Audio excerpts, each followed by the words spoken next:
Tapany météo Madagasikara indray no mandroso tokantrano amin'ny alalan'ity fandaran'ity manolotra ny araba tompoko klasy tompoko vavy ato Tsimotsinana ny nosy ato ilay tangoron-drahona matevina na circulation dépressionnaire ary mbola iôdiôdy ao izy ao anatin'ny 3 andro avy fa tsy ahina aloha zany no ny fivatiany ho rivo-doza vokatra izany dia ambany raha tokony ho izy ny tsindrin'ny atmosfera izay mitarika rotsakorana amin'iny tapany avaratry Madagasikara iny sy ny ilany atsinana nosy iny ao anatin'ny 2.7 ora. Tizao ny mety toetry ny andro raha hoan'ny rapitso ny maraina dia azo oram-baratra sahady ny aty amin'ny morontsiraka avaratra andrefana sy ny aty analanjorofo ary ny any atsinanana any ho avy ny orana ny aty Atsimo-Atsinanana sy ny Antolanyiaro ary rehefa avy ny sitraka oram-baratra ny faritry Melaka sy ny faritany Toliarina dia iverina ibalika be indray ingabe masoandro amin'iny faritra iny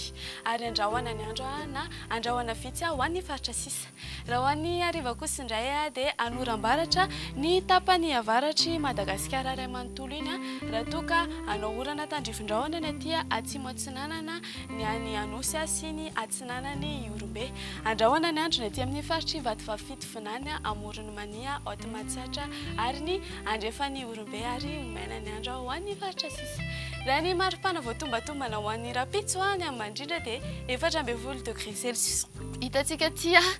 vakina karatra ty ary ny ambondrindra kosa indray dia mananika ny 3.30 degré Celsius hitantsika tia Maheva tanàna Besalamy sy Morondava ty faritra sisa moa dia mihoatra ny 2.20 degré Celsius dia ho an'ny rapitso hatrany toy izao ny mety toetry ny andro ho an'ireo nosy manodidina sy tanan-dehibe ibalika be ny masoandro any Paris, Milan, Bangkok ary La Réunion sy Seychelles naorana tandrifin-drahona ny any Johannesburg ifandimby andrahoana sy masoandro any Nairobi azorana tandrifin-drahona araikotrika ny any Maurice sy Comore izay indray ary no mamarana ny fotoanantsika kasitrahana fenanao nanaraka izany hatramin'ny farany veloma tompoko